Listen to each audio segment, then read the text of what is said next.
Hello, hello. Uh, Hello, my name's Waldo. and I, as always, am modular. Oh, yeah. We're going to watch the State of the Union tonight. It's going to be very exciting. It'll start here in just a few minutes. They're always a little late. I've been watching them for years, but they're always a little late.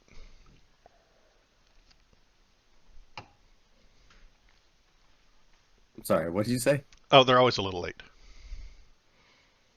Oh, yeah, yeah. Trump did it too. They always do. Let's see. Anything exciting that we expect? I don't actually expect it to be that exciting. Probably not. It's, you know what I find helps is that if I listen to Biden at 1.5 speed, he sounds a lot better. Just sounds a lot better. You know, he's not like old. You're like, Yeah, oh, this guy's got something going on. Okay, great. a lot of the slower talkers sound a lot better if you speed them up.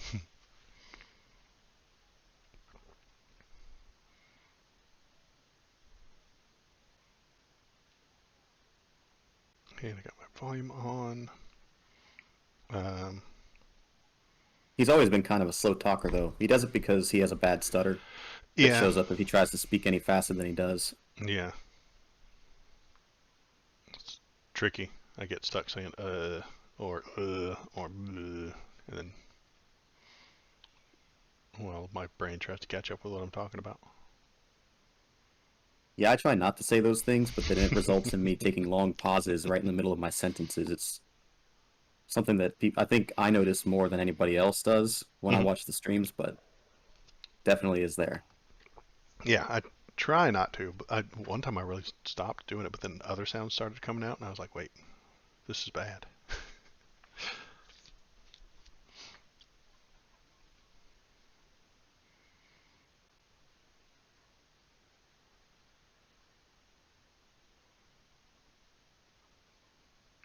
Um, they shot down the balloon. Did you see that? I did. Very sad. I loved the balloon. You communist. Just kidding. You Chinese lover. Hmm. One of the Chicom, uh, what did old Rush Limbaugh used to call them? The uh, red Chinese Chicoms or something like that. I don't remember. Uh, yeah, I've heard both. but I mean, just regular spy stuff. Nothing new. Pretty typical. I mean, we got tons of spies over there. They got tons of spies over here. That's how it goes. Uh oh. Well, yeah, I think that it was definitely. Well, I guess we can talk about it over the weekend. People. Yeah. Well, I mean, it happened. I mean, honestly, the minute I finished, we finished stream on Saturday, it's gonna be old news. I didn't even want to put the video up earlier. What was it? Monday. I think I posted it Monday night because I was like, oh man, it's already really old. Yeah. Oh well. Well, I But it mean, had some so funny jokes in it, so I'm sorry. I I posted it guess we're up still anyway. waiting on Biden to show up. Yeah, it's gonna be a few minutes. Good Yeah. lord, the hell is she wearing? Which one? The bright yellow lady with the wings. What in the hell? Wow. Who That's is that? Kristen Cinema's who that is. Okay. Giant shouldered sleeve things? I don't. Wizard sleeves. I don't know what's going on over there. Yeah, that is definitely out of place. Well, it's. See, men don't get to wear bright purple suits. It's sexism, I tell you.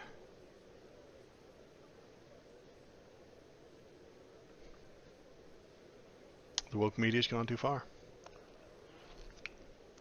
I mean, they could. I'm sure if they wanted to.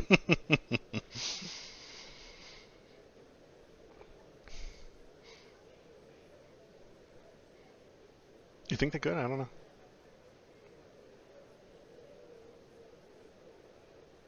There are a You bunch know, I of really don't know. rules. There are a bunch of rules for that place and those things.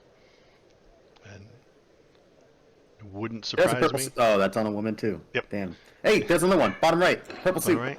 That's a lady. No, no, that wasn't a guy. That was a guy. Hmm. Mr. Speaker, the President of the United States.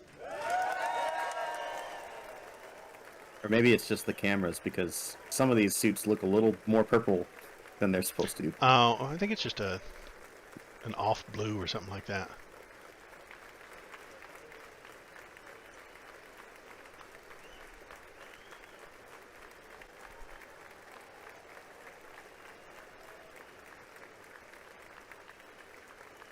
If there is a guy in there wearing purple, I would suspect that it's just an old suit that's faded or something. Man, now I'm looking for it.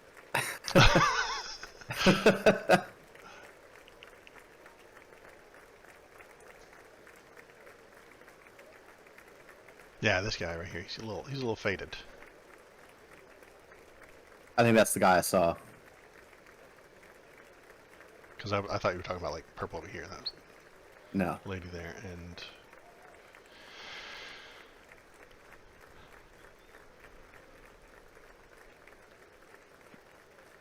Oh, he's not even one of the congressmen. He's just a photographer. yeah, that guy's a photographer. Yeah. Interesting choice of ties for some of these dudes.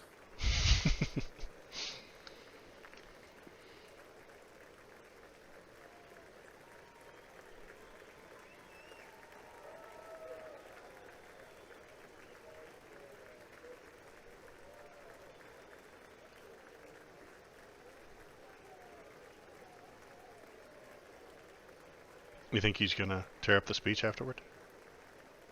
Probably not. He has class. Oh, okay.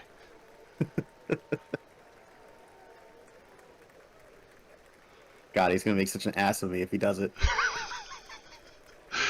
Well, he can't just do that because then he'd be copying. He's gonna have to come up with his own signature kind of thing. Whip out his dong and piss all over it. right in the middle of the State of the Union. I don't. Maybe I don't think so. Maybe he'll just grab it and bring it behind him, and then bring it back. It's a little browner than it was before. Yeah, yeah. Yeah. Maybe. Seems unlikely though. Schumer with the very blue Yeah. outfit there. I bet there is some sort of rule where it has to be black or blue.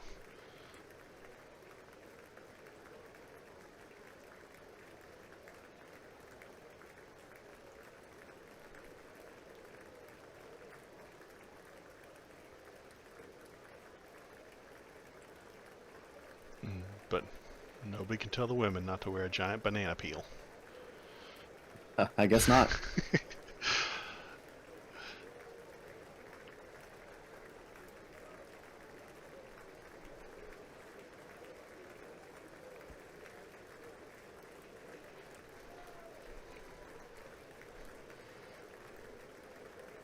Hopefully you didn't just hear that.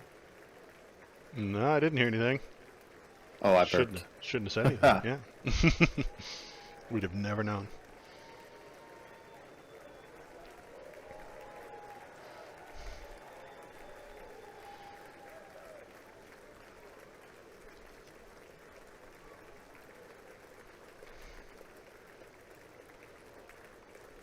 You can text the president. Oh my goodness.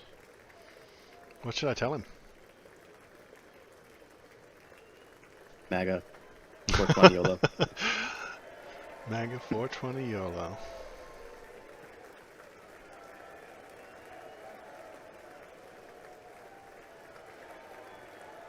Ask him if he's got a policy for BOFA. Beautiful. Okay.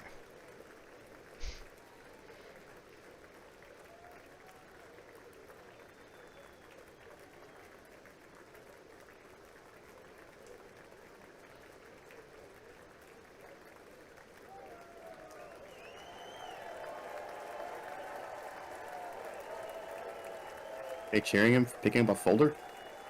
Yeah. That's how these things go. It's It's not super exciting. Sometimes it's interesting, but yeah, you'll watch as one side entirely stands up and cheers, and all the other side sits completely still. Yep. Oh, Members of Congress, I have the high privilege and distinct honor all right. How's to the present audio? to you the President Good. of the United States. Okay. Because I don't think it can get any louder. That's all you're gonna get. Yeah, I'm able to change the stream volume and your volume independently. Okay. So, Mr. Speaker. Thank you. You can smile. It's okay. Thank you, thank you, thank you. Thank you. Please.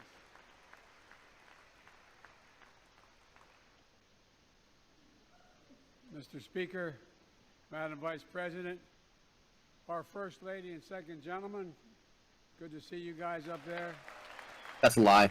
Members of Congress. What? Not a second gentleman? Oh, No, what you was said that? good to see you. Good to see you. Nah. Fact checking in real time. Okay, good. Not good to see you. I saw you yesterday. Like, Well, hell? Chief Justice, I may need a court order. She gets to go to the game tomorrow, next week. I have to stay home. Got to work something out here. Members of the Cabinet, leaders of our military, Chief Justice, Associate Justice, and retired Justice of the Supreme Court, and to you, my fellow Americans. Hey, he's talking to I'll us. start tonight by congratulating the 118th Congress and the new Speaker of the House, Kevin McCarthy. God, we're back. Yep.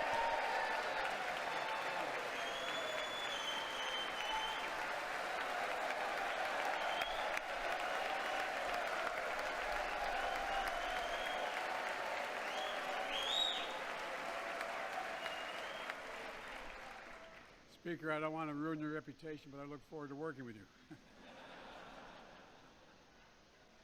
And I want to congratulate the new leader of the House Democrats, the first African-American minority leader in history, Hakeem Jeffries.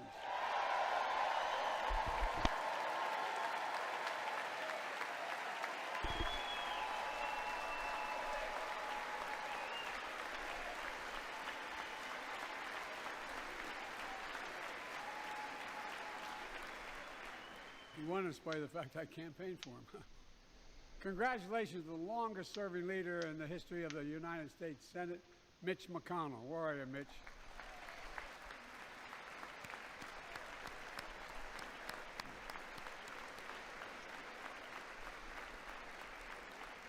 And congratulations to Chuck Schumer, another, another term as Senate Minority Leader. I think you. Only this time I'm you back. have a slightly bigger majority, Mr. Leader. You're the Welcome majority back. leader. About that much bigger? Yeah. Well, I tell you what.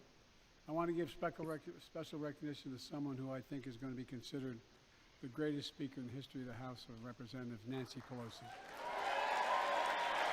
Damn, throwing shade at McCarthy right off the bat.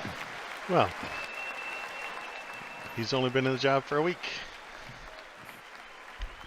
Didn't he also just say something about, maybe your majority could be that much bigger? The story of America is a story of progress and resilience, of always moving forward, of never, ever giving up. It's a story unique among all nations. We're the only country that has emerged from every crisis we've ever entered stronger than we got into it.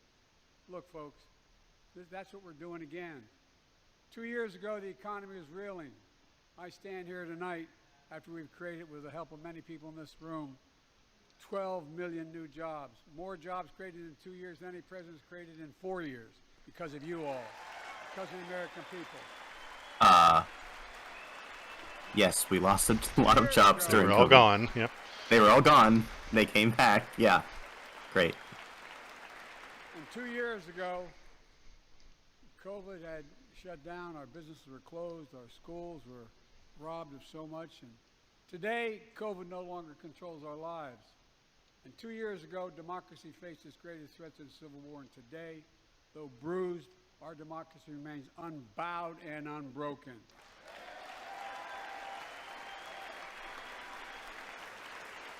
Unbent, unbowed, unbroken. He's Siding with the Dornish. As we gather here tonight, Apparently. we're writing the next chapter in the great American story, a story of progress and resilience. When world leaders ask me to define America, and they do, believe it or not, I They don't. define it in one word, and I mean this: possibilities. We don't think anything is beyond our capacity. Everything is a possibility. You know, we're often told that Democrats and Republicans can't work together. But over the past 2 years, It's a possibility. naysayers wrong.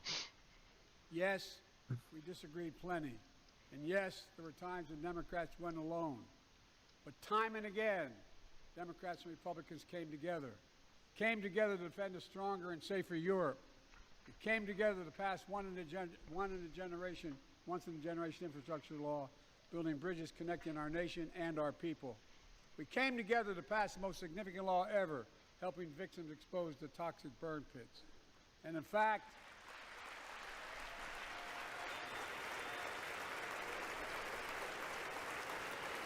Toxic burn pits? I forget. it was important. Oh, the military was destroying In stuff fact, in I burn signed pits, over and then the fumes were giving 300 some of the people, bipartisan soldiers pieces of around, legislation since becoming president. Gotcha. From reauthorizing cancer, the and Violence lung Prevention cancer, and Act, lung damage and stuff like that. the Electoral Count Reform Act. Gotcha. Respect And the for government said, Marriage "Hey, Act we should pay protects for the that." right to marry the person you love. And some people My said no. Republican friends, if we could work Yeah. together the last Congress, there's no reason we can't work together and find consensus on important things in this Congress as well. I think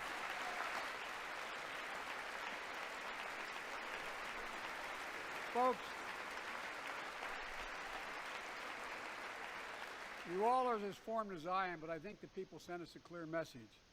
Fighting for the sake of fighting, power for the sake of power, conflict for the sake of conflict gets us nowhere. How dare you? That's always been my vision of our country, and I know it's many of yours. To restore the soul of this nation, to rebuild. We're here to watch you kill each other. Shut up. I know, right? Bring out the blood sports. We've been sent here to finish the job, in my view. For decades, the middle class has been hollowed out in more than, and not one administration, but for a long time. Too many good-paying manufacturing jobs move overseas. Factories closed down. Once thriving cities and towns that many of you represent became shadows of what they used to be. Careful, Biden. You're sounding a lot like Trump right now. Pride, our sense of self-worth. I ran for president to fundamentally change things, to make Say sure it. our economy works for everyone. Say, make America great again. Feel that pride in what we do. To build an economy from the bottom up and the middle out, not from the top down. Because when the middle class does well, the poor have a ladder up, and the wealthy still do very well. We all do well.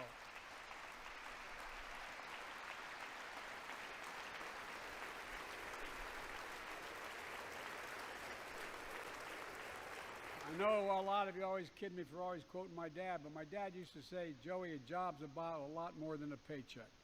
He really would say this. It's about a lot more than a paycheck. It's about your dignity. It's about respect.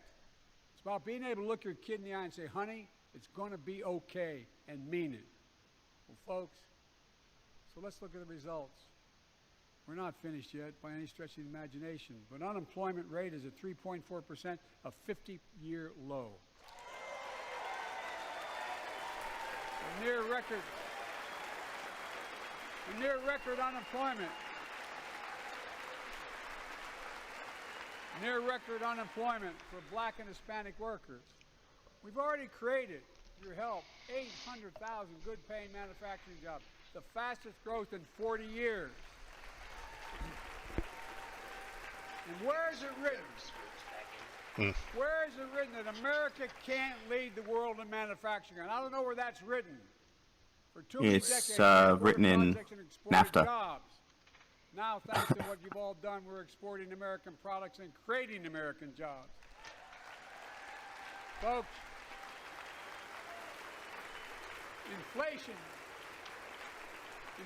has been a global problem because the pandemic disrupted our supply chains, and Putin's unfair and brutal war in Ukraine disrupted energy supplies as well as food supplies, blocking all that grain in Ukraine.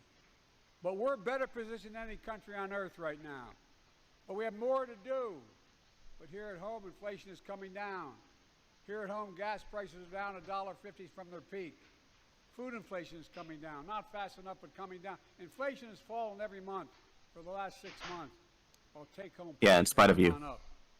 Additionally, over the last 2 The years, food inflation a is all just the record 10 company million screwing us over. Americans applied to start new businesses. 10 million.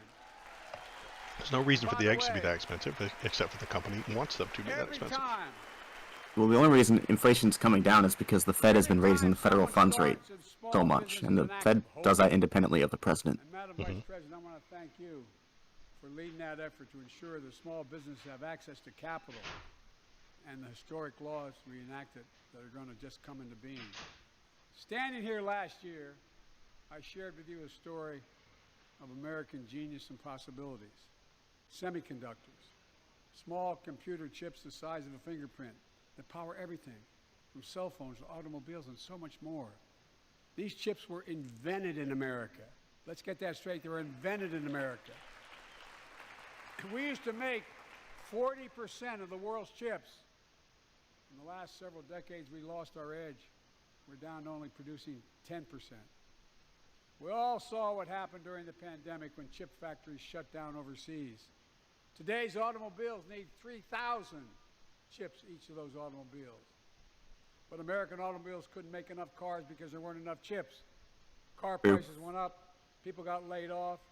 So did everything from refrigerators to cell phones. We can never let that happen again. That's why we came together to pass the Bipartisan Chips and Science Act. Yep. To build more here? Yeah, to subsidize American manufacturing of semiconductors. Good bill. Need Okay. more. I know I've been criticized for saying this, but I'm not changing my view. We're going to make sure the supply chain for America begins in America. The supply chain begins in America. We've already created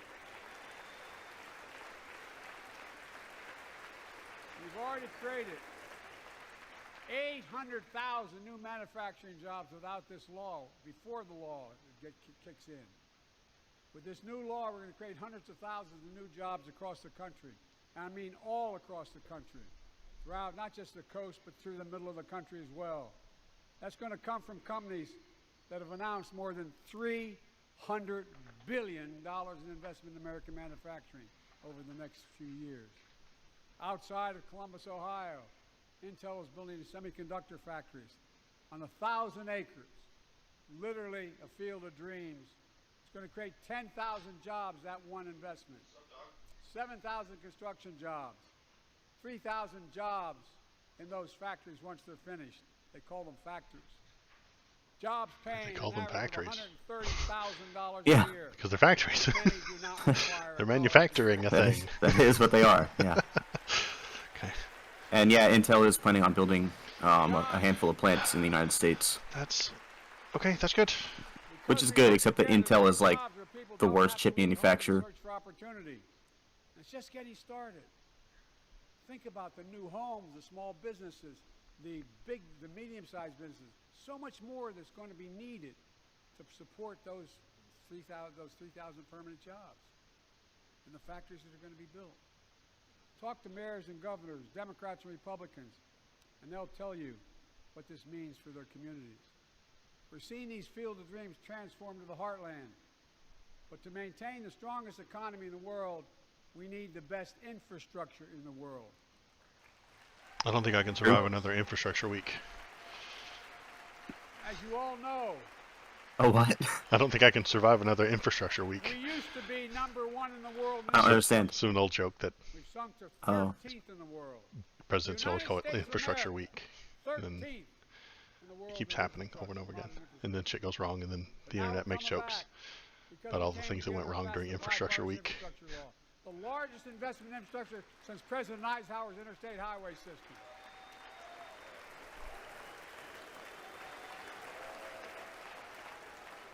And folks,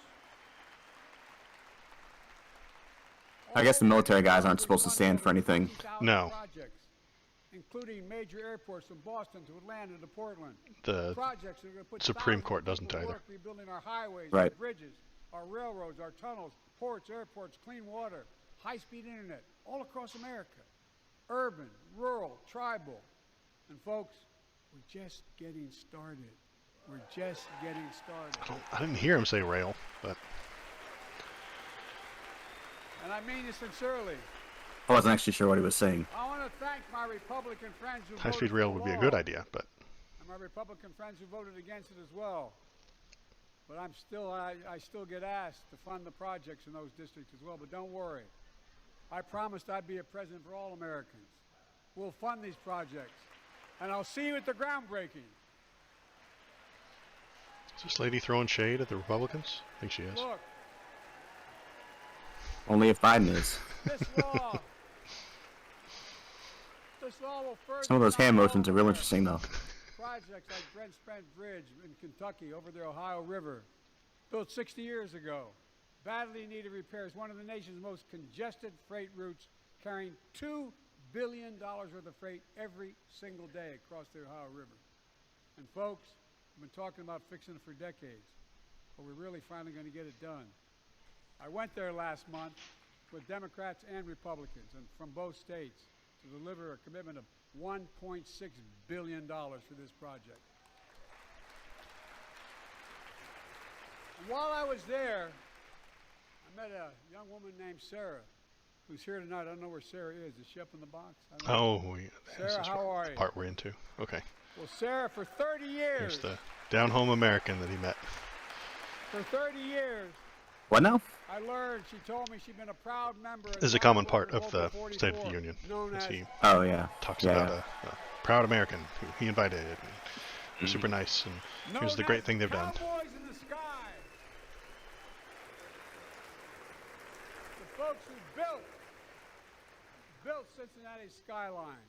Sarah said she can't wait to be 10 stories above the Ohio River building that new bridge. God bless her. That's pride. And that's what we're also building. We're building back pride. Look, we're also replacing poisonous lead pipes that go into 10 million homes in America. 400,000 school and child care centers. So every child in America can drink the water instead of having permanent damage to their brain. Look, we're making sure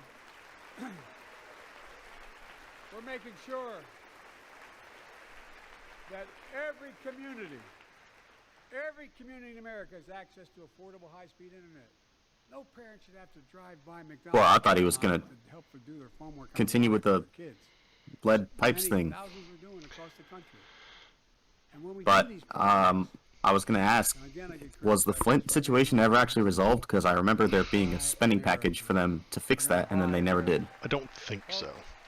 I think they went around it, and it's cheaper to just and it's totally, go around.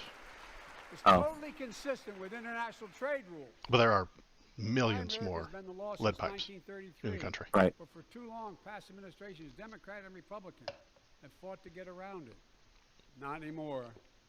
Tonight, I'm announcing new standards that require all construction materials used in federal infrastructure projects to be made in America. Shit. Made I should have in bought more America. Cleveland Cliff stock. I mean, Damn it. It's too late now. They're rocketing tomorrow. lumber, Too late. Yep. glass, drywall, fiber optic cable. And on my watch, American roads, bridges, and American highways are going to be made with American products as well. Folks, my economic plan is about investing in places and people that have been forgotten. You know what So many of you the roads are made of? I know you feel it. Rocks So many of and you tar feel and like shit. you've just simply been forgotten. Asphalt. Amid the economic upheaval of the past 4 decades. You know what asphalt's made out of? Too many people. Tar and rocks and shit. And treated Oil. like they're invisible. Yeah. Maybe that's you watching from home. But not the good oil. Remember the jobs that went away. You remember them, don't you? Also, if you're putting it in the Folks at road, home it's not like, remember being burned and Wonder turned into whether carbon in the past sky. even exists anymore. The byproduct of making Your children gasoline. to get ahead without having to move away. Or actually, it's a byproduct of a refinery That's process why- that does make gasoline. That's why Okay. we're building an economy where no one's left behind. Jobs are coming back. Pride is coming back. because choices we made in the last several years. You know, this is, in my view, a blue-collar blueprint to rebuild America and make a real difference in your lives at home. For example, too many of you lay in bed at night like my dad did, staring at the ceiling, wondering what in God's name happens if your spouse gets cancer, or your child gets deadly ill, or something happens to you. What are you going to get money to pay for those medical bills? Or you're going to have to sell the house or try to get a second mortgage on it. I get it. I get it. With the Inflation Reduction Act that I signed into law, we're taking on powerful interests to bring healthcare costs down so you can sleep better at night with more security. You know, we pay more for prescription drugs than any nation in the world. Let me say it again. We pay more for prescription drugs than any major nation on earth. For example, 1 in 10 Americans has diabetes. Many of you in this chamber do, and in the audience. But every day, millions need insulin to control their diabetes so they can literally stay alive. Insulin's been around for over 100 years. The guy who invented it didn't even patent it because he wanted it to be available for everyone. It costs the drug companies roughly $10 a vial to make that insulin. Packaging and all, you may get up to $13. But Big Pharma has been unfairly charging people hundreds of dollars, $400 to $500 a month, making record profits. Not anymore. Not anymore. We had this debate already. Yeah, I think so, yeah. Does he have a plan, or is he just going to say it? Not anymore. We'll see. So many things that we did are only now Guess coming not. to fruition. No. We said we were doing this, and we said we passed the law to do it, but people didn't know because the law didn't take effect until January. Actually, 1. that might have been part of the Inflation Reduction Act. I need to Okay. look at that again. At $35 a month for seniors on Medicare. And it's capped at 35 for seniors on Medicare? People Well, are what just about everybody finding else? out. Yeah, it's literally I'm just sure you're getting Medicare the same is calls what I'm the getting. That's- IRA Look, fixed. there are millions Hey, of other less Americans than half-ass. That's a quarter who ass. are not on Medicare, including 200,000 young people with type 1 diabetes who need this insulin to stay alive. Let's finish the job this time. Let's cap the cost of insulin for everybody at Yeah, he $30. literally said it fixes it for Medicare and nobody else. So he'll have to get something passed, and that won't pass. What if he just built a damn factory? Folks, the Big Pharma's still going to do very well. I Started promise producing you. it. I promise you they're going to do very well. This law also caps and won't even go into effect until 2025. Costs, out-of-pocket drug costs for seniors on Medicare at a maximum of $2,000 a year. You don't have to pay more than $2,000 a year, no matter how much your drug costs are. Because you know why? You all know it. Many of you, like many in my family, have cancer. You know the drugs can range from $10, $11, $14, $15,000 for the cancer drugs. If drug prices rise faster than inflation, drug companies are going to have to pay Medicare back the difference. We're finally giving Medicare the power to negotiate drug prices.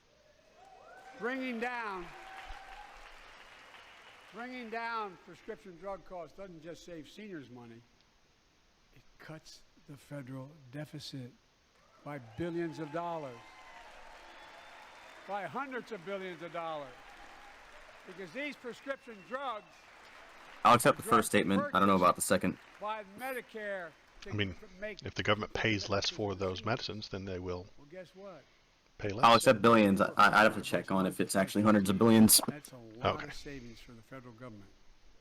And by the way, why would we want that? Now some members here are threatening, and I know it's not an official party position, so I'm not going to exaggerate, but threatening to repeal the Inflation Reduction Act. As my coach, that's okay, that's fair. As my football coach used to say, lots of luck in your senior year. Make no mistake. Oh, he said they won't be there next Try year. anything to raise the cost of position Yeah. judge, I will was like, veto wait, it. what's he going for? Oh, you're not going to be here next year if you do that. Look. Okay. I'm pleased to say that more Americans have health insurance now than ever in history. A record 16 million people are enrolled in the Affordable Care Act. And thanks to the law I signed last year, millions are saving $800 a year on their premiums. And by the way, that law was written and the benefit expires in 2025. So my plea to some of you, at least in this audience, let's finish the job and make these savings permanent. Expand coverage for Medicaid.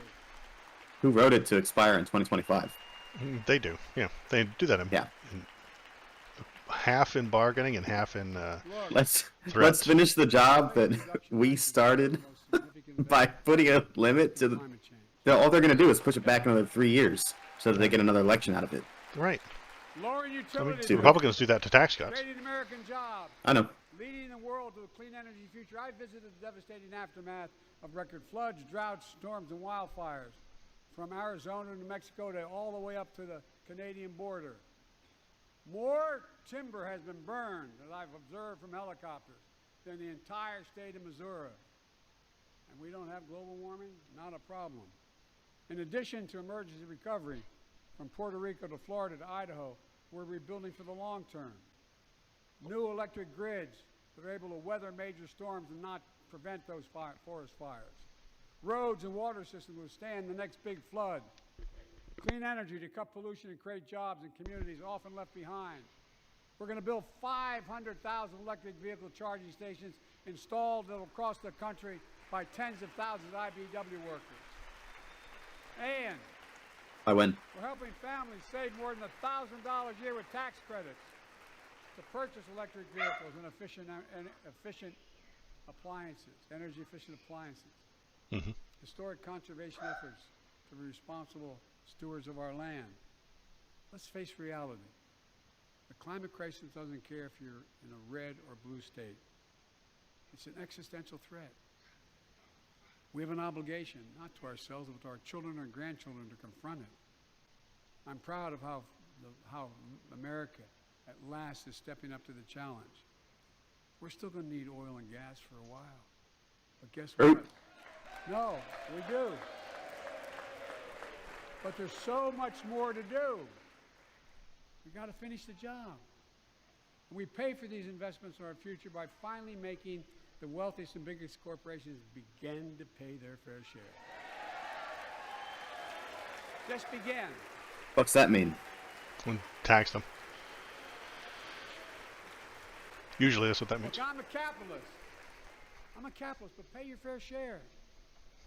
I think a lot of you at home agree with me and many people that you know. The tax system is not fair. It is not fair.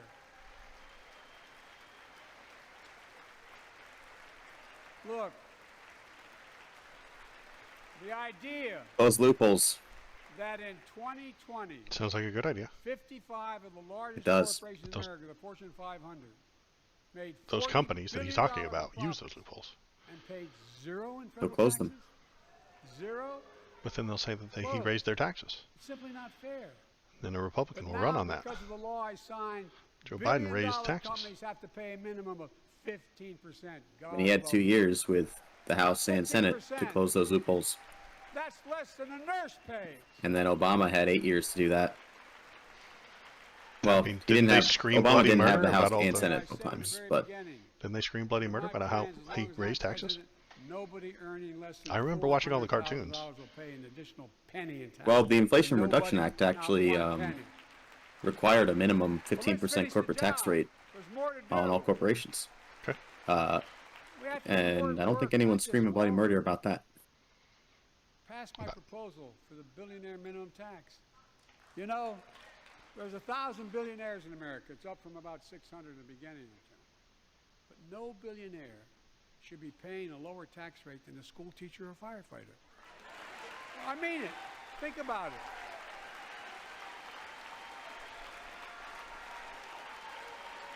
I mean, look. That one just gets an eye roll, honestly. I have to look up exactly how the billionaires are being taxed. Think about it. Have you noticed Big Oil just reported its profits, record profits? Last year they made $200 billion in the midst of a global energy crisis. I think it's outrageous. Why? Now he's contradicting Because himself. too little of that profit increased domestic production. And when I Definitely contradicting himself. How do you figure? Because he's against domestic production. His administration literally blocks it. Makes it more difficult on purpose. Beyond that, Not to we're going to need it. raise prices. Production. Not to raise prices, but the production is what drives the price. Gas prices down. Instead, He's full of fucking They shit. drive the price. I know, we've gone over it 1,000 times. It's a global market. They don't drive the That price. doesn't mean anything. They just Supply and demand drives the price. Then they made 200 billion in profit. Yes, they did, because there's not enough supply to meet demand. You have to produce more.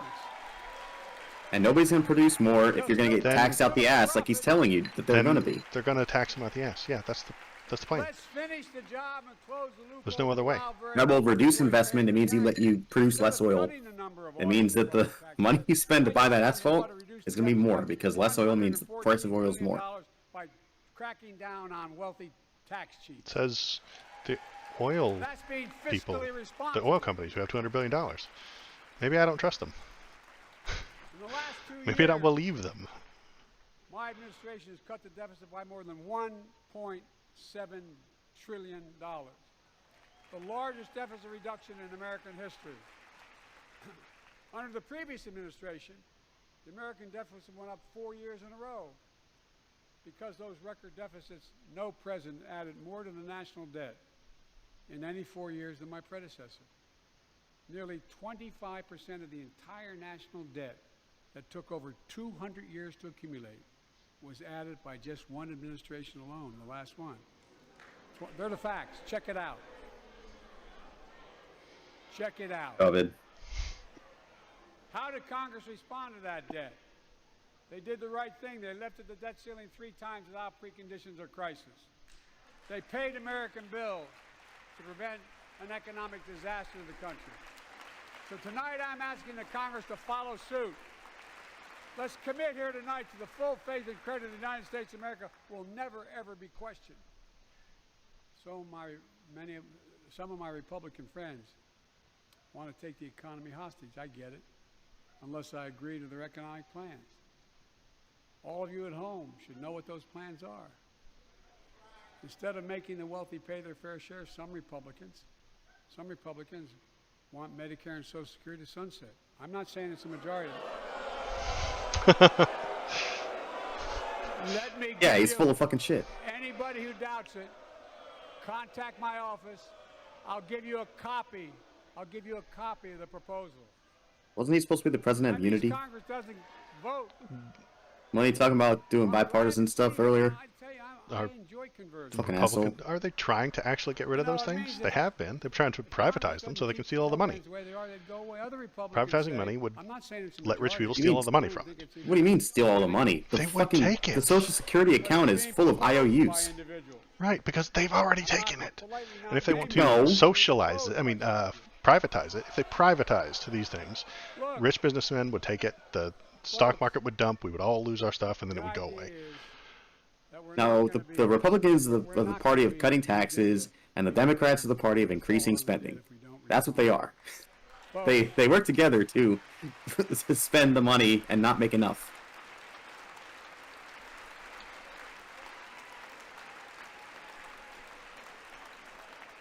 Spending is necessary on these things. As we all apparently Medicaid, Not all our spending is necessary. Not anywhere. We're close to our federal budget. I think it is. If Most it of it's wasn't not. necessary, they wouldn't do it. Remember, we got unanimity.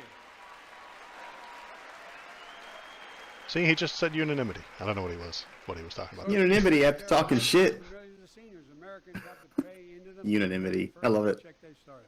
So tonight, let's all agree, and we currently are. Let's stand up for seniors. Because everybody in the room is a senior. Yeah. Stand up and show them. We'll not cut Social Security. We will not cut Medicare. Those benefits belong to the American people. They earned it. And if anyone tries to cut Social Security, which apparently no one's going to do, and if anyone tries to cut Medicare, I'll stop them. I'll veto it. And look, I'm not going to allow them to be taken away. Not today, not tomorrow, not ever. But apparently it's not going to be a problem. Next month, when I offer my fiscal plan, I ask my Republican friends to lay down their plan as well. I really mean it. Let's sit down together and discuss our mutual plans together. Let's do that.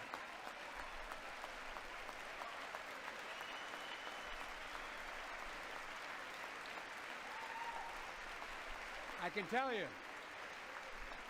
the plan I'm going to show you is going to cut the deficit by another $2 trillion. And it won't cut a single bit of Medicare or Social Security. In fact, we're going to extend the Medicare Trust Fund at least 2 decades. Because that's going to be the next argument. How do we keep it solvent, right? Well, we'll not raise tax on anyone making under 400 grand, but we'll pay for it the way we talked about tonight by making sure that the wealthy and big corporations pay their fair share. Look. Here's the deal. They aren't just taking advantage of the tax code. They're taking advantage of you, the American consumer. Here's my message to all of you out there. I have your back. We're already preventing Americans from receiving surprise medical bills, stopping $1 billion surprise bills per month so far. We're protecting seniors' life savings by cracking down on nursing homes that commit fraud, endanger patient safety, prescribe drugs that are not needed. Millions of Americans can now save thousands of dollars because they can finally get a hearing aid over the counter without a prescription. Look,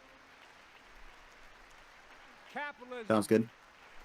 without competition is not capitalism. It's extortion. It's exploitation. Last year, I cracked down with the help of many of you on foreign shipping companies that were making you pay higher prices for every good coming into the country. I signed a bipartisan bill that cut shipping costs by 90%, helping American farmers, businessmen, and consumers. Let's finish the job. Pass the His bill did bipartisan nothing. legislation to strengthen His what? antitrust enforcement. The bill did nothing. And prevent big online platforms from giving their own products an unfair advantage. Yeah, probably not.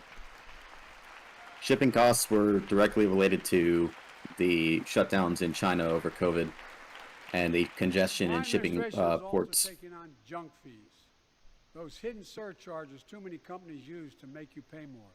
For example, we're making airlines show you the full ticket price up front, refund your money if your flight is canceled or delayed. We've reduced exorbitant bank overdrafts by saving consumers more than $1 billion a year. We're cutting credit card late fees by 75% from $30 to $8. Look. Sounds great. It just means that credit card companies will may not matter to very well not give as much credit limit out. I grew up in, like many of you did. They add up to hundreds of dollars a month. They make it hard for you to pay. If they can only do their business by stealing from people, I don't want them to do their business. I know how unfair it feels when a company overcharges you and gets away with it. Not anymore. We've written a bill to stop it all. Not stealing. Called the Junk Fee Prevention Act. We're going to Yeah, ban kinda is. surprise resort A late fee? No. hotels You charge make an agreement to hotels. pay Those a fees certain could cost you up to amount $90 on in time. hotels that aren't even If you fail to do resorts. so, you owe a certain extra amount. It's not stealing. The idea that cable, internet, and cell phone companies can charge you $200 or more if Pay your you shit on decide to time. Switch to another provider. Give me a break. And if you can't because you're We can poor, you stop have to pay service more. fees It's on expensive to tickets, be poor. concerts, and Costs sporting way more to be events poor. and make companies disclose all the fees up front. And we'll prohibit airlines from charging $50 round trip for family just to be When able to sit together. the minimum Baggage payment is fees are bad $25, Airlines can't treat your child I have like to a piece disagree. of baggage. Americans are Poor people don't tired get of being minimum It- payments it- of $25. tired of being played for suckers. They know how much you have, and they take everything you can. They can. Passed the Junk I don't Prevention have Act much so companies stop ripping us off. respect For for too long, credit card companies, honestly. workers have been getting stiffed, but not anymore. We're beginning to restore the dignity of work. For example, I should have known this, but I didn't until 2 years ago. 30 million workers have to sign non-compete agreements for the jobs they take. 30 million. So a cashier at a burger place can't walk across town and take the same job at another burger place and make a few bucks more. It just changed. But they just changed. That's not how that works. We exposed it. That was part of the deal. I don't know anything about Look it up. But not anymore. We're banning those agreements, so companies have to compete for workers and pay them what they're worth. That has been happening over the past year or so. Yeah, primarily non-compete agreements are for like tech companies and whatnot, where they don't want their programmers to work at two companies simultaneously because they might be in competition with one another. So they don't want their programmers taking techniques and information from one company straight to their competitor while they're still working for them. And let's guarantee all workers have a living wage. Let's make sure working parents can afford to raise a family with sick days, paid family medical leave, affordable child care. That's going to enable millions of more people to go and stay at work. And let's restore the full child tax credit, which gave tens of millions of parents some breathing room and cut child poverty in half to the lowest level in history. And by the way, when we do all these things, we increase productivity. We increase economic growth. So let's finish the job and get more families access to affordable quality housing. Let's get seniors who want to stay in their homes the care they need to do so. Let's give more breathing room to millions of family caregivers looking after their loved ones. Pass my plan so we get seniors and people with disabilities the home care and services they need. And support the workers who are doing God's work. These plans are fully paid for and we can afford to do them. Restoring the dignity of work means making education an affordable ticket to the middle class. You know, when we made public education, 12 years of it, universal in the last century, we made the best educated, best paid, we became the best educated, best paid nation in the world. But the rest of the world's caught up. It's caught up. Jill, my wife, who teaches full time, has an expression. I hope I get it right, kid. Any nation that out-educates us is going to out-compete us. Any nation that out-educates is going to out-compete us. Folks, we all know 12 years of education is not enough to win the economic competition of the 21st century. We want to have the best educated workforce. Let's finish the job by providing access to preschool for 3 and 4 years old. Studies show that children who go to preschool are nearly 50% more likely to finish high school and go on to earn a 2 or 4 year degree, no matter their background. I wouldn't say that's a came from. causation. Let's give public school teachers a raise. I would agree with allowing preschool. I'm also fine with subsidizing preschool. I'm also I think that increasing public school teacher salaries is a great idea. Yeah, I agree. Increasing Pell Grants for working and middle-class families. Let's finish the job and connect students to career opportunities starting in high school. Provide access to 2 years of community college. The best career training in America in addition to being... I think we already had the debate on Let's offer every American college tuition as well, but I think that stream might have been lost. Might have been. I'll double check it. Somebody didn't know how microphones work. It was me. In the midst of the COVID crisis, when schools were closed, We can have it again sometime. Yeah, we can go over it, yeah. and we were shutting down everything. Let's recognize how far we came in the fight against the pandemic itself. While the virus is not gone, thanks to the resilience of the American people and the ingenuity of medicine, we've broken the COVID grip on us. COVID deaths are down by 90%. We've saved millions of lives and opened up our country, we open our country back up, and soon we'll end the public health emergency. But It'll already be over. that's called a public health emergency. But we'll remember the toll and pain that's never going to go away. More than 1 million Americans lost their lives to COVID. 1 million. Families grieving. Children orphaned. Empty chairs at the dining room table constantly reminding you that she used to sit there. Remembering them, we remain vigilant. We still need to monitor dozens of variants and support new vaccines and treatments. So Congress needs to fund these efforts and keep America safe.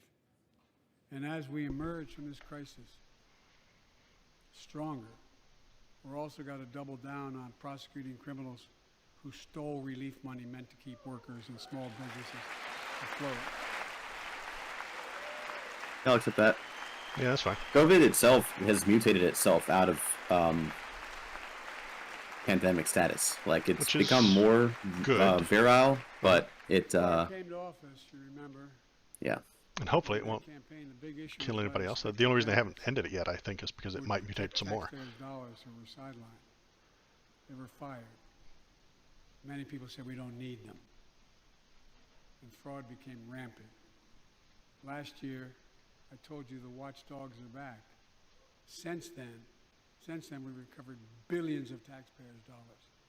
Now let's triple the anti-fraud strike force going after these criminals, double the statute of limitations on these crimes, and crack down on identity fraud by criminal syndicates stealing billions of dollars from the American people. Anyone who commits identity fraud should be Every dollar we executed. put into fighting fraud, the taxpayers get back at least 10 times as much. Imagine- Executed is too much, but okay. Look, COVID left its scars, like the spike in violent crime in 2020, the first year of the pandemic. We have an obligation to make sure all people are safe. Public safety depends on public trust, as all of us know. But too often that trust is violated. Joining us tonight are the parents of Tyree Nichols. Welcome.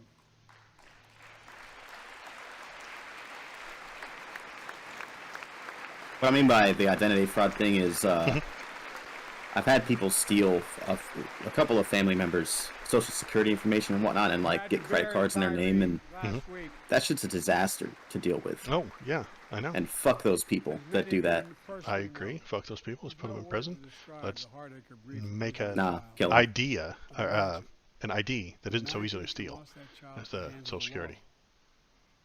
Imagine having to worry whether your son or daughter came home from walking down the street, playing in the park, or just driving a car. Most of us in here have never had to have the talk that brown and black parents have had to have with their children. Bo, Hunter, Ashley, my children. I never had to have the talk with them. I never had to tell them if a police officer pulls you over, turn your interior lights on right away. I had that talk. Don't reach for your license. Keep your hands on the steering wheel. Yep, 100%. Imagine having to worry like that every single time. I know. That's terrible. You shouldn't have had that. The police should protect and serve you. Here's what Tyler's mother shared with me when I spoke to her. When I asked her how she finds the courage to carry on and speak out. The faith of God, she said her son was, quote, a beautiful soul, and something good will come of this. Imagine how much courage and character that takes. Definitely weird that he To all of us. mentioned that We all want the it's same brown or thing. black people that only have that talk, History of though. violence. It's a Law meme enforcement within their enforcement communities earns the that they freedom. have to It explain is. it to I themselves. mean, he's making it Just as a, when they pin on that badge in the morning, has a right he to makes it vote. racial in that way, doesn't he? So does I think everybody it's- else out there. Our children.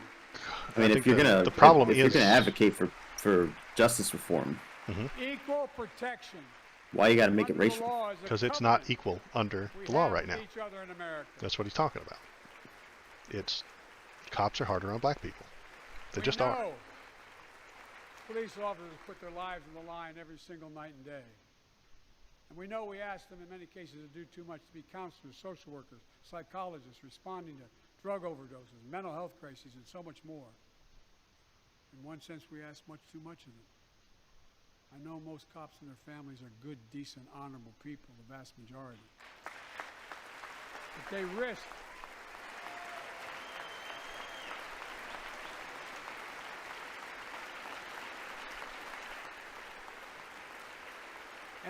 On the right, looking like a Johnny Depp right there. No, I think it's the guy from U2. I'm not entirely sure if it is or not. But what happened to Tyree in Memphis happens too often. We have to do better. Give law enforcement the real training they need. Hold them to higher standards. Help them succeed in keeping us safe. We also need more first responders and professionals to address the growing mental health, substance abuse challenges. More resources to reduce violent crime and gun crime. More community intervention programs. More investment in housing, education, and job training. All 5 of those cops have been charged with murder, by the way. This Yeah, can help I know. prevent violence in the first place. When police And that's officers, correct police in this departments situation. I agree. violate trust, they must be held accountable. With the support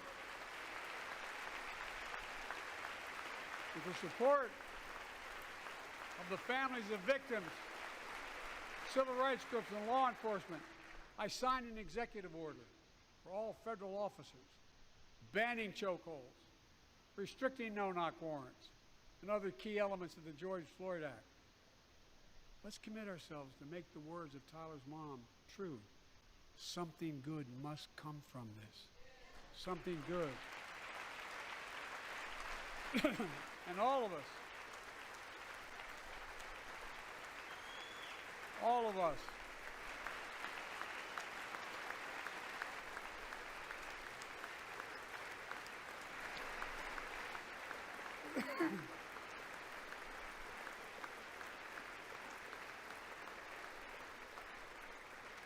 folks, it's difficult, but it's simple.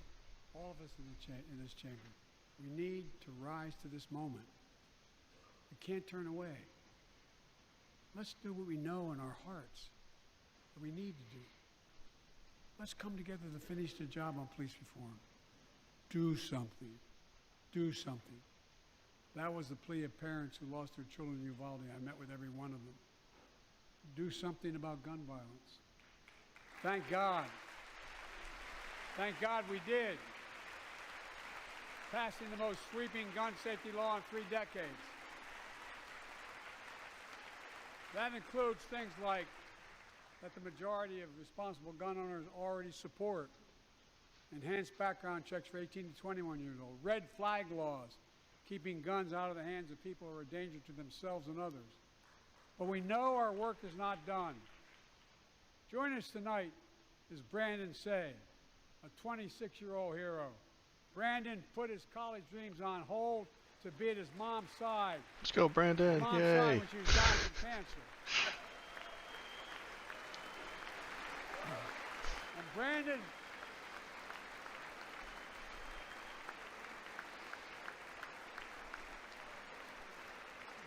now works at the dance studio started by his grandparents.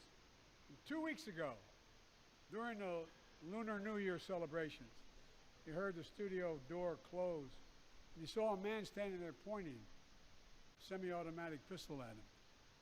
He thought he was going to die, but he thought about the people inside. Oh, a pistol. And in that instant, he found the courage to act and wrestled a semi-automatic pistol away from the gunman who had already killed 11 people in another dance studio. 11. Are you quibbling with the He saved lives. description? It's time we do the same. Yeah, Is he using that to scare people? Assault weapons now. I think so. Ban Yeah, them now. yeah. He's calling it. He's saying semi-automatic, so it sounds more intimidating.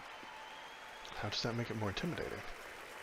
And then his next line is ban assault weapons. So a semi-automatic handgun is an assault weapon, is what he's saying. Law, mass shootings went down. After we let it expire in the Republican administration, mass shootings tripled.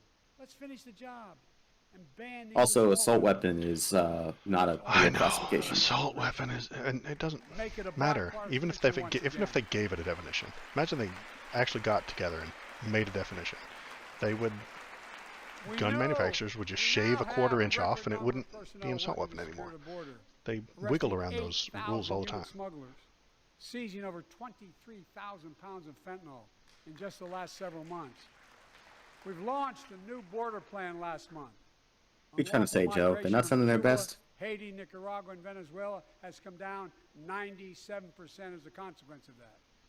But American border problems won't be fixed until Congress acts. If we don't pass my comprehensive immigration reform, at least pass my plan to provide the equipment and officers to secure the border. Sounds good. At what cost? And a pathway to citizenship for I See, definitely... there, pathway and temporary dream, status, those farm workers, essential workers, will make people not vote for it, here in the and then people's nothing gets house. done. It's our duty to protect all the people's rights and freedoms. Congress must restore the right and the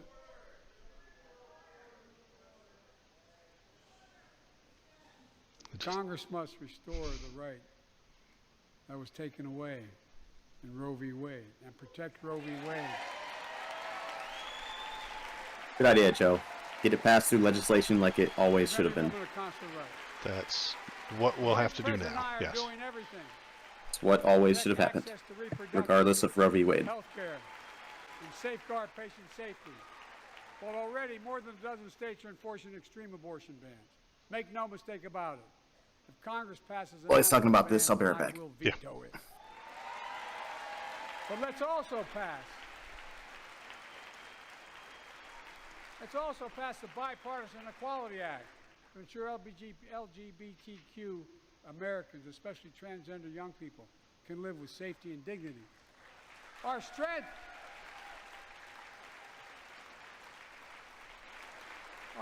is not just the example of our power, but the power of our example.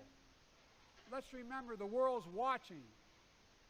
I spoke in this chamber 1 year ago, just days after Vladimir Putin unleashed his brutal attack against Ukraine. A murderous assault, evoking images of death and destruction Europe suffered in World War II. Putin's invasion has been a test for the ages, a test for America, a test for the world. Would we stand for the most basic of principles? Would we stand for sovereignty? Would we stand for the right of people to live free of tyranny? Would we stand for the defense of democracy? For such defense matters to us because it keeps peace and prevents open season on would-be aggressors and threatens our prosperity. 1 year later, we know the answer. Yes, we would, and we did. We did. And together, we did what America always does at our best. We led. We united NATO. We built a global coalition. We stood against Putin's aggression. We stood with the Ukrainian people. Tonight, we're once again joined by Ukrainian's ambassador to the United States. She represents not just her nation, but the courage of her people. Our ambassador is here, united. We're united in our support of your country. Will you stand so we can all take a look at you? No, we're cheering for the Ukrainian ambassador. Ah. Because we're going to stand with you as long as it takes.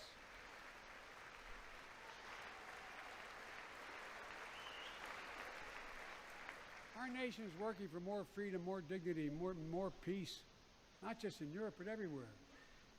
Before I came to office, the story was about how the People's Republic of China was increasing its power and America was failing in the world. Not anymore. We made clear, and I made clear in my personal conversations, which have been many, with President Xi, that we seek competition, not conflict. But I will make no apologies that we're investing to make America stronger.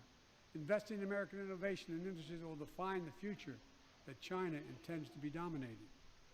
Investing in our alliances. You see a Maytag in the back. Working with our allies to protect advanced technologies so they will not be used against us. Modernizing our military to safeguard stability and deter aggression. Today, we're in the strongest position in decades to compete with China or anyone else in the world. Anyone else in the world. And I'm committed. It's not a not a lot of competition there. I know. I'm committed to work with China where we can advance American interests and benefit the world. But make no mistake about it. As we made clear last week, if China threatens our sovereignty, we will act to protect our country, and we did. With the balloon? Is he talking about the I think balloon? he's talking about the balloon, yeah. Let's be clear. You know, we could have shot it down Winning the before it competition reached should mainland unite United all of States. us. Oh, we didn't notice it until We then. face serious challenges across the world. But in the Civilians past did 2 it. years, democracies have become stronger, not weaker.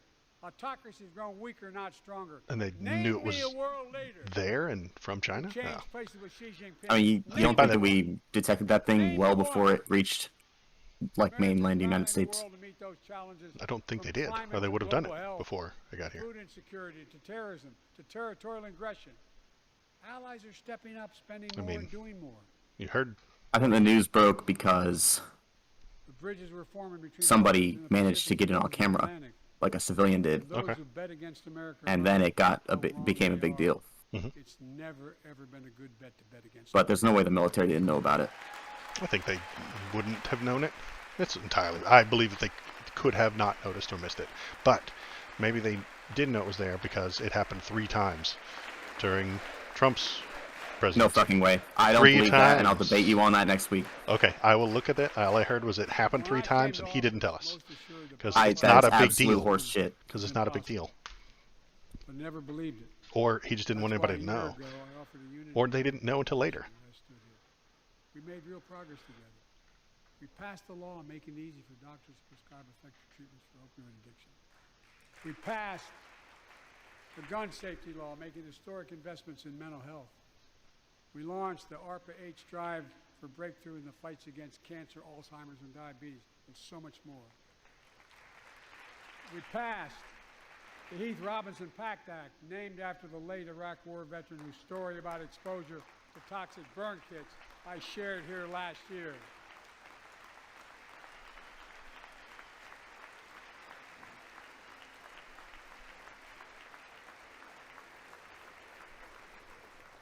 I understand something about those burn pits, but there's so much more to do. We can do it together. Joining us tonight is a father named Doug from Newton, New Hampshire. He wrote Jill, my wife, a letter, and me as well, about his courageous daughter, Courtney. A contagious laugh, his sister's best friend, her sister's best friend. He shared the story all too familiar to millions of Americans and many of you in the audience. Courtney discovered pills in high school. It spiraled into addiction and eventually death from a fentanyl overdose. She was just 20 years old. Describing the last 8 years without her, Doug said, "There's no worse pain." Yet their family has turned pain to purpose, working to end the stigma and change laws. He told us he wants to start a journey toward American recovery. Doug, we're with you. Fentanyl is killing more than 70,000 Americans a year.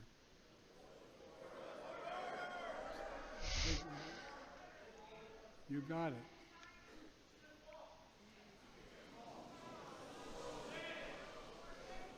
Are they saying it's his fault? No, they're That's saying bullshit. the border let's and that it is his launch fault, a yeah. major surge to stop fentanyl production and the Yeah, that's sale and nonsense. trafficking, with more drug detection machines, inspection cargo, stop pills and powder at the border.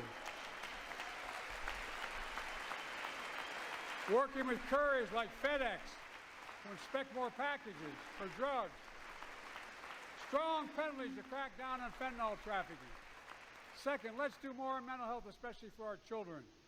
When millions of young people are struggling with bullying, violence, trauma, we owe them greater access to mental health care at their schools. We must finally hold social media companies accountable for experimenting they're doing running children for profit. It's time to pass Where did that come from? bipartisan legislation to stop big tech from collecting personal data on our kids and teenagers online. Ban targeted advertising to children and impose stricter limits on the personal data that companies collect on all of us. That was Third, definitely a hard let's do more to shift. keep this Yeah. nation's ones truly sacred obligation to equip those we send into harm's way and care for them and their families when they come home. Job training, job placement for veterans and their spouses as they come to return to civilian life. Helping veterans afford the rent, because no one should be homeless in America, especially someone who served the country.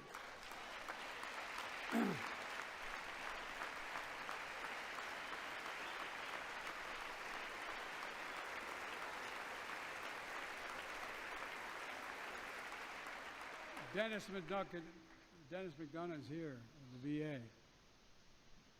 We had a first real discussion when I asked him to take the job. I'm glad he did. We were losing up to 25 veterans a day on suicide. Now we're losing 17 a day to the silent scourge of suicide. 17 veterans a day are committing suicide. More than all the people being killed in the wars. Folks, VA is doing everything it can, including expanding mental health screening, proven programs that recruits veterans to help other veterans understand what they're going through, get them the help they need. We got to do more. And fourth, last year, Jill and I reignited the cancer moonshot that I was able to start with President Obama asked me to lead our administration on this issue. Our goal is to cut the cancer death rates at least by 50% in the next 25 years. Turn more cancers from death sentences to treatable diseases. Provide more support for patients and their families. It's personal to so many of us in this audience. Joining us are Morris and Candice. This is where I'll say that they do need more federal investment in research into this. Yeah, that sounds fine to me. Because the profits are not in curing cancer, it's in treating it. Mm-hmm. And I saw her just before I came over. She was just a year old when she was diagnosed with rare kidney disease, cancer.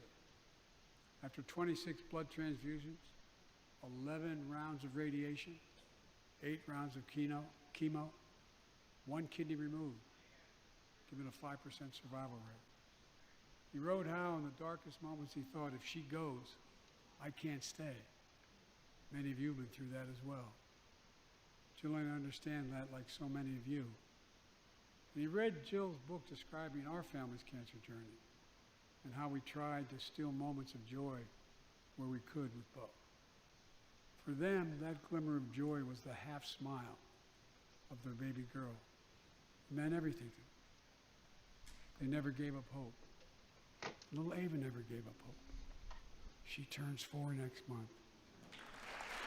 They just found out Ava's beating the odds, is on her way to being cured of cancer. And she's watching from the White House tonight if she's not asleep already. For the lives we can save.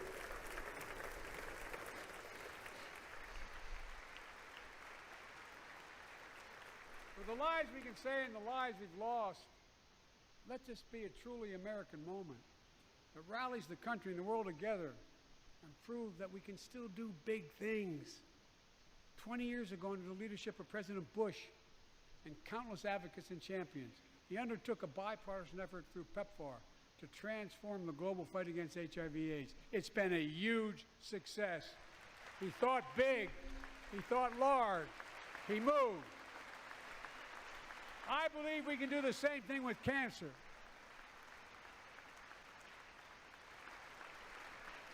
Let's end cancer as we know it.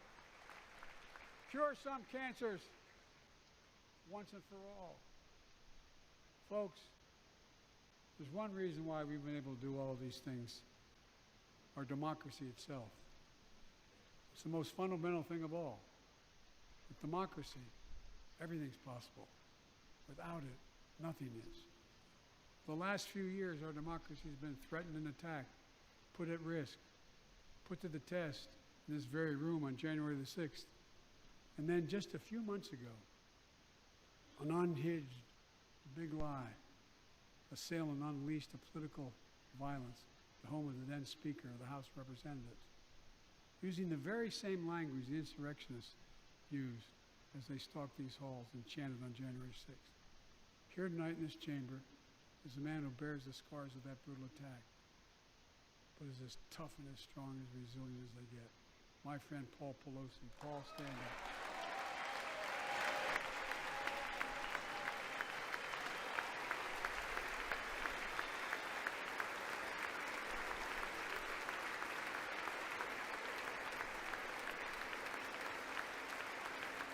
But such a heinous act should have never happened. We must all speak out. There's no place for political violence in America. We have to protect the right to vote, not suppress the fundamental right. Honor the results of our elections, not subvert the will of the people. We have to uphold the rule of law and restore trust in our institutions of democracy. And we must give hate and extremism in any form no safe harbor.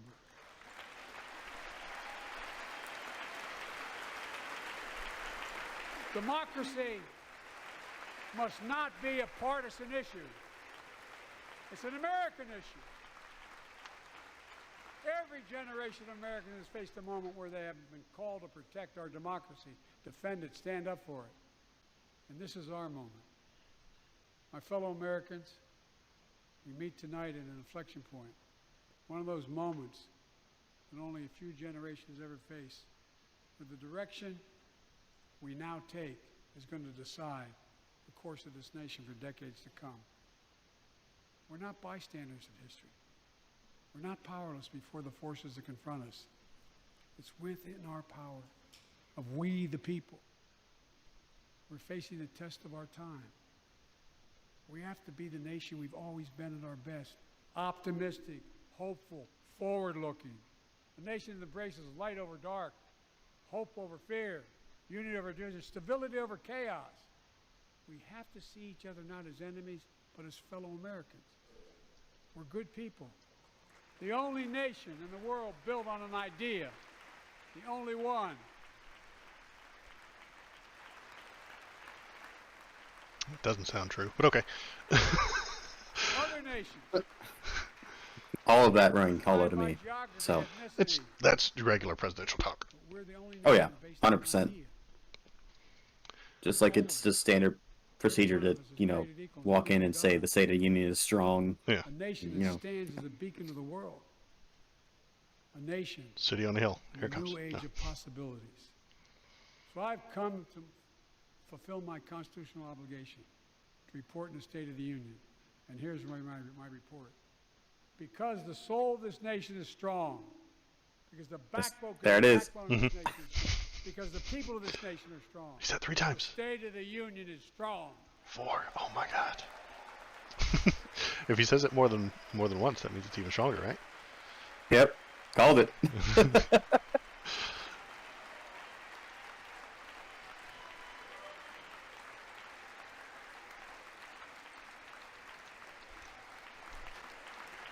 I'm not new to this place. I stand here tonight having served as long as about any one of you have ever served here. But I've never been more optimistic about our future, about the future of America. Just to remember who we are. We're the United States of America, and there's nothing beyond our capacity if we do it together. God bless you all, and may God protect our troops. Thank you.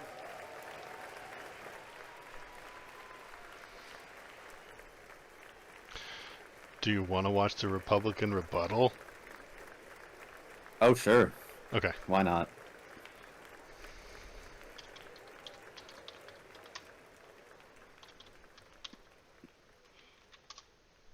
I don't know where it's going to come on. Oh, Sarah.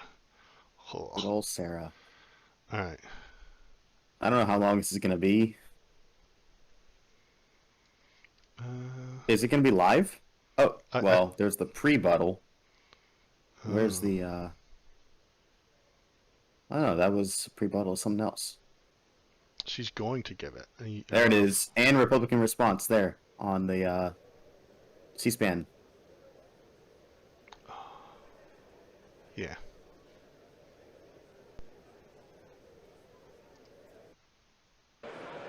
Okay. Hey, Big John. Good job. I'll mute it just for a minute until she jumps up there. So yeah,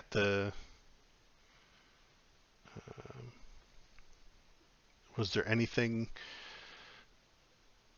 that he mentioned that was actually a policy, not just like a talking point or anything like that, that the government shouldn't be spending money on or shouldn't be doing? Because you talked about how much we uh, don't need everything that's in the budget. Was there anything that he mentioned that shouldn't have been in the budget? Nothing specifically. No, I mean everything is generalities in terms of the State of the Union. Mm-hmm. Um, although he did mention something about reducing the deficit by $2 trillion at some point. Except the problem is the deficit currently is $2.8 trillion. Hmm. So it's still not a balanced budget, which I would like to see. Um, and I wonder how much of that reduction in the deficit is due to increased taxes versus reduced spending, because you need both. You can't just do one and not the other. I You, I recognize both would bring that deficit down, right. but So if the spending you're cutting is things that people need and things for the American people, I don't want to cut it. I mean, I'm not saying that you're wrong. I'm saying I don't want to. sure, I mean, and there are ways to bring costs down in our budget, and he actually did talk about a couple of them, like the Medicaid negotiations and whatnot, Mm-hmm. or Medicare negotiations, Mm-hmm. which I'm fine with. the The thing is, like, you have to do both to balance the budget at this point. There's a lot of waste, which I think you might agree, and there's room to raise some taxes, yes. Um, I just don't think it's one or the other. I think you get to do them both. I'm okay with doing both. Where's the waste? I mean, I hear that all the time, but I don't know where it is. With your background, I think you've seen it yourself in some cases. Um, Also, mm-hmm. we fund a lot of things that are not necessary, and Okay. I'll point you over to, just as, since I don't have anything off the top of my head before I Yeah, that's fine. We can bring it up go later. ahead and research it. Yeah. If you ever go and what's the airing of grievances thing from Christmas? Festivus. Festivus. Mm-hmm. Yeah, Rand Paul has a great uh, thread on Festivus every year on our government of things that we waste money on. It's great. He. Yeah. Maybe I don't trust your source. Uh, but I can. So he comes up there, or he documents Yeah, it he'll every year say or something like like that.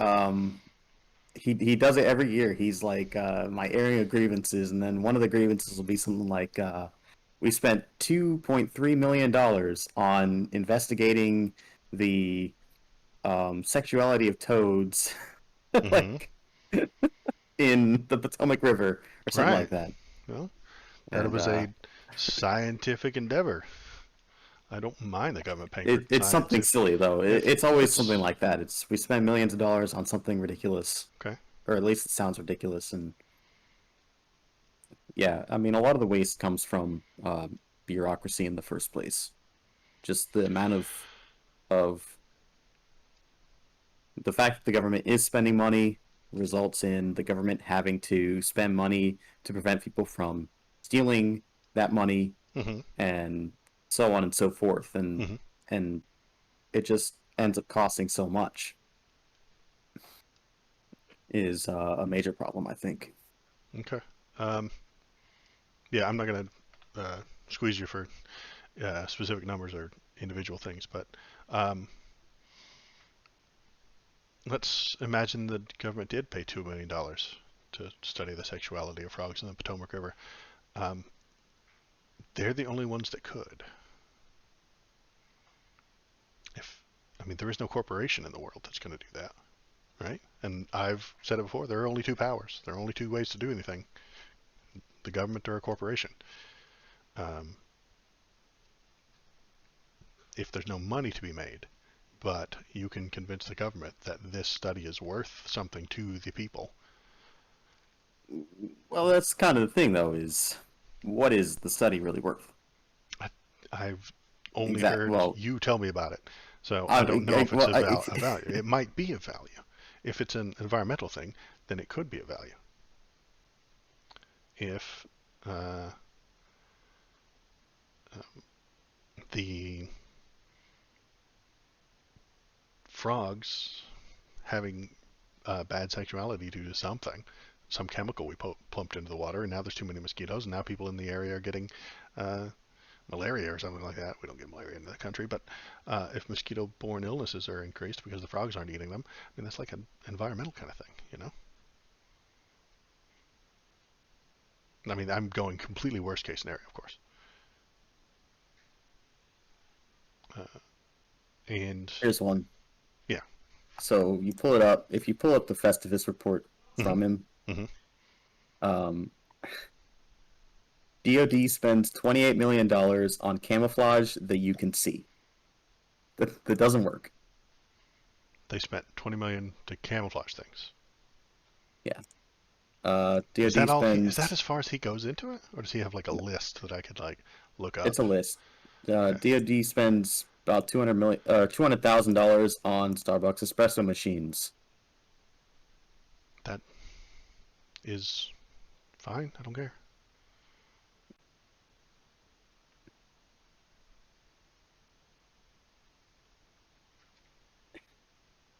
What's the camouflage that doesn't work? I mean, did they try a new thing and then it failed, or Good question. Let's open it up. because I'm gonna say right off the bat, Rand Paul is a dipshit. I don't know about that. Oh, I do know about that. Um, he weaseled his way into being called doctor. Let's see. Helping illegal immigrants avoid deportation, 168 million. Overpaying government contractors for a terminated contract, 69 million. Using COVID relief funds to construct an $11,000 square foot spa, 140 million. Watching hamsters fight on steroids, 3 million. See, that's just science right there. Watching hamsters fight on steroids, that's 100% science. Um, Studying the romance between parrots, 700,000. Science. What company's going to do that?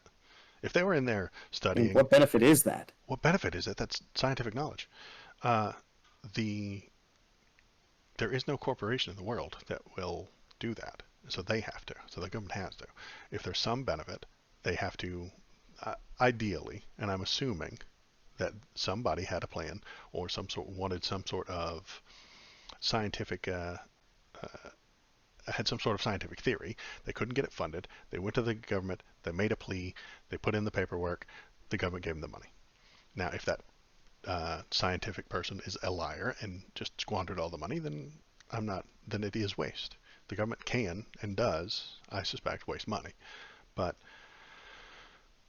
I'm interested in where they're wasting the money. Maintaining 77,000 empty and unused federal buildings, $1.7 billion. That's because of COVID, isn't it? Didn't they tell the federal workers not to come to work and work from home? Then sell the buildings. If COVID ends and they want them to come back next year, they would have paid for that anyway. It wouldn't be an If empty building if COVID hadn't happened, right? Those people if would the have been there. job can be done, if well, you know what COVID's benefit was it told us that we don't actually need all this office space I agree. because it can be done from home. And if the I, job can be done from home, there's no reason to make it not from home. I agree, and I think it's puts a lot of more. And I'm a fan of that because I think it puts a lot more power and uh, importance in the hands of the workers. Uh, 100% agree. and I'm on board for 100%. that. Let's sell And all those buildings and stop spending $1.7 billion on maintaining them. great plan. The government moves slow. I know. I could see that as waste. They're worried that real estate is, a tricky market. And if they sell them now and then they need them later, they'll have to pay 3 times as much to get them later. Could you imagine that? That'll be on next year's Festivus. Rand Paul will be like, "Hey, we had this building, and then Joe Biden sold It it, still and hasn't then been we bought used. it for 3 times as much." That's what would happen. Is it would show up back on the Festivus list. Joe Biden had a building, he sold it for 100 or for 1 million, and then they needed it later, and then they bought it for 5 million, and that's 6 million wasted dollars. And yes, that sounds like wasted money. Put somebody together, come up with a plan, get rid of some of those. That's fine with me.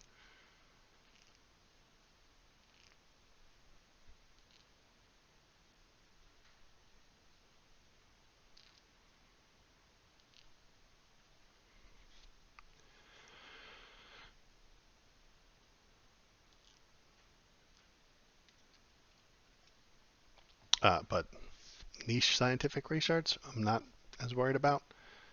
Yeah, I know. Not. I don't know that my life will ever be improved by parrot mating rituals, but somebody's might have been. There might be some I doubt it. scientific breakthrough there.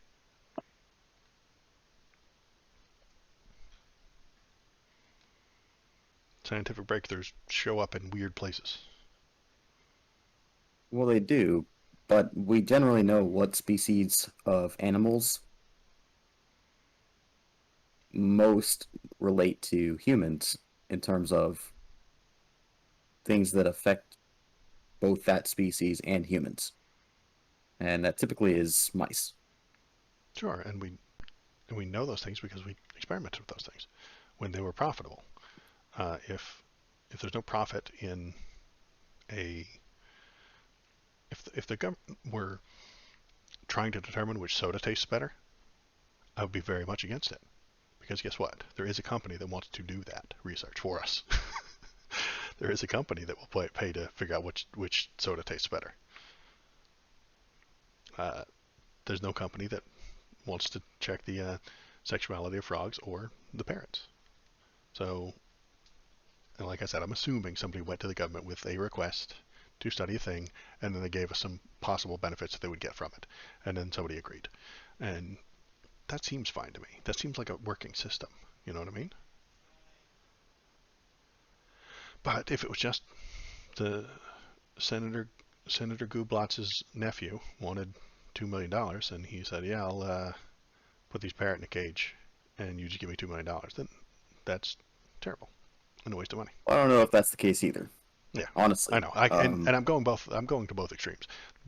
One, these parrots are going to cure AIDS, and two, it's just the senator's nephew who just wanted money.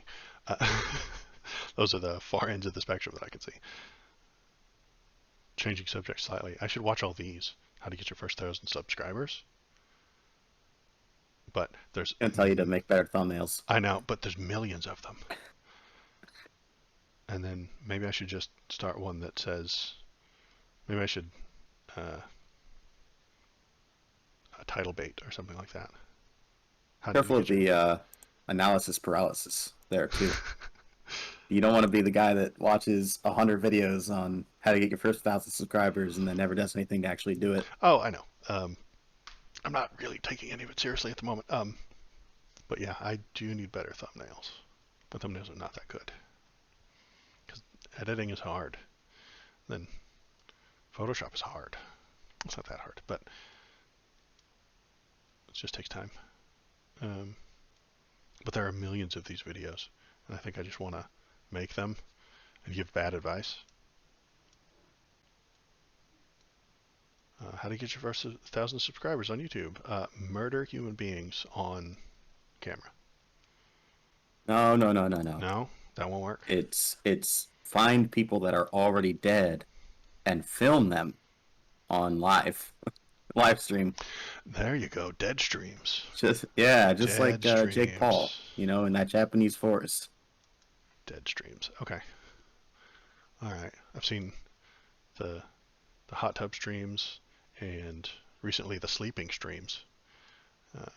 So maybe we could do a dead stream. Once we have enough content out, we could create an AI stream. Yeah, I'm We interested in that can too. we can train an AI to respond in ways that it thinks that either of us will, and then have the AIs debate each other. 7 minutes until it goes transphobic. Uh, uh, just because that's the latest one. The Seinfeld one got taken down for that. Did you see that? What? The Seinfeld AI.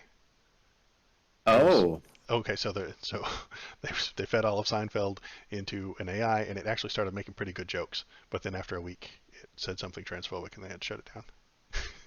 wow. I'm sure I'll see something about that up across my YouTube feed at some point. Yeah, I think I did see an AI got canceled. That must have been the one. but hey, it wasn't Nazis this time, so maybe we're making steps forward. Speaking of being canceled in relation to trans things, J.K. Rowling has a new came out. I know. I've never been a big Harry Potter fan, but I mean, it looks okay. The idea is sound of Harry Potter. Um, Wizard School, very fun. Could be very cool to go to. I mean, we already have Ninja School and Superhero School and Mutant School and Japanese high schools are in JRPGs. So, like, I would play it. Wouldn't have an issue playing it. She's I a shitty person, but go ahead. I think what interested me was the fact that there was this huge movement, at least on Twitter and whatnot, where they were talking about how everyone should boycott the game Hmm. to show Rowling that her views are not acceptable and whatnot. Hmm. Because if you buy the game, then you're telling her that that her views are right. Hmm. You're validating her views. Nah. And yeah, I straight up disagree with the premise Yeah. of that boycott in the first place. But then, of course, everybody, even the ones that said they would boycott it, ended up buying it. Yeah, and And I figured they would. I mean, Twitter's not a real place. It's not a, and it doesn't have that many people. Um, it's just that that's where all the loudest people go. If you're loud, even a little bit, you're on Twitter. Um, so everything sounds louder there. It's not a representation of reality, honestly. That's why I don't go there. That's why I'm not gonna go there. the funniest thing is, not funniest, it is kind of funny. I'll say funny. Yeah. Um, there is a character in the game who is trans. Hmm. That's Ex- that's great. except for the fact, Oh yeah. it's great, except for the fact that they just had a dude voice the character. It does kind of suck that they couldn't just find a trans person to talk into a microphone. I mean, You honestly, would think. they're all on YouTube, right? Um, Like, it's uh, so bad. uh, And then all the people that said they were going to boycott the game got angry because they bought the game anyway. and And then then this. there's a person there who is not trans speaking for trans. Yeah, that Yeah. is crappy. And I mean, they could have done a little bit better, but um, I'm gonna keep watching and buying things, even if it's found out that the people suck afterward. Well, I know I that mean, sounds, it's the same for the left and right, I think. yeah. I mean, like, how many, how many people after the whole, like, Colin Kaepernick thing in the NFL were like, oh, I'm never turning on another NFL game. Next week, they're watching the fucking NFL again. Or they bought products to burn. That was Yeah. amazing. They Like, burn their products and probably replace them a year later. yeah, Like, they had that shit a, never a works. thing they already paid for, and then they destroyed it, and then they have one less thing, and then they need to go buy another thing. Um, Pretty wild. If I mean, Oh, who? is this the rebuttal? No, no, no. This is the C-SPAN guy. Oh, okay. He's probably just going to talk about it for a minute. But we don't need his opinion. We have our opinions. Yeah. Thought the response started right away. Usually it does. Did we miss it? Oh, also a C-SPAN lady? Yeah, that's not Sarah. That is just going over tweets. See, that's the thing that kills me. Look at this. The most important news people in the world are just reading other people's tweets. That's insane. There's Man, the that old tweet is Maytag. bullshit. I didn't read it. Let's see if... Hey, I'm Hey, live it's you. streaming. Hot damn. I'm a You must be cool at the top of guy. the algorithm there I'm to on the front page. look at that. Oh, upcoming. So it still hasn't started. Ah, okay. It's in half an hour? Oh God. Ugh, Holy shit. 30 minutes. Good Lord. Well, Well, what damn, if we it's got half time hour for a debate. from now, or half an hour from when the thing ended, which was 15 minutes ago? No, it said at 8:15 our time. Oh, 8:15. Damn. Okay, that's fine. If That's you're up fine. for it, I am. I am too, If you except for the fact that I wanted to take off, have yeah. had progressively more drinks, and that means I progressively have to pee faster. Okay. Oh, I'll be back in a Okay. Go minute. ahead.